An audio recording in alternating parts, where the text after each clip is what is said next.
Hello everyone, my name is Flora Qian and I would like to give you a brief introduction to my novel, South of the Yangtze, which has just been published by Proverse Hong Kong and is a winner of the Proverse Prize 2022. The story first took its form 5 years ago when my husband and I visited my ancestral village in Zhejiang province, where my grandparents came from, before they moved to Shanghai in the 1940s.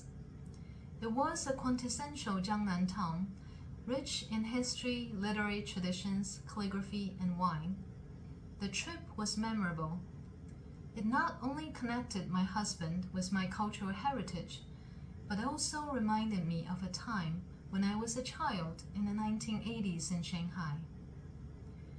It was about a decade after the Cultural Revolution, and a world very different from today. I was reminded of the many folk tales, poetry, and traditions that I was once so close to, but later made an effort to distance myself from. I thought a lot about the freedom of departing from one's original culture and language, and I thought about the unresolved feeling of nostalgia for that part of my world that was left behind. Ever since then, I wanted to write a story of someone who had a similar journey. Similar, but in a more fictional, symbolic way. Someone who has navigated the economic and societal changes over the last 2 decades of the 20th century. For example, I wanted to explore the loneliness experienced when the whole generation are only children, a result of the state's one-child policy from 1979 to 2015.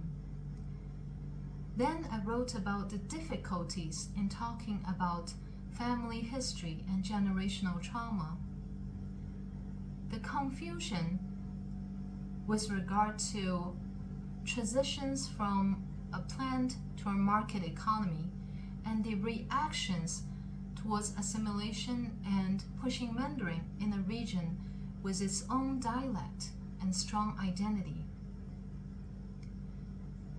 What I'm most hopeful is that my novel will build bridges. I'm glad that South of the Yangtze has the good fortune to be published in Hong Kong. Here, I see that people with different upbringing and different views on the current situation are still seeking understanding for both the history and their future. And to me, building bridges is essentially what writing does. The urgency to write often comes from a lonely circumstance, when the page becomes the only destination for uncompromised thoughts to anchor. Then it waits for a pair of ears in time and space. Sometimes it means to write in a second language. I'm grateful that the judges at Proverse recognized my book, and my appreciation goes to the hard work of the editors, and especially the dedication of Dr. Gillian Bickley, who helped the story to reach a broader audience.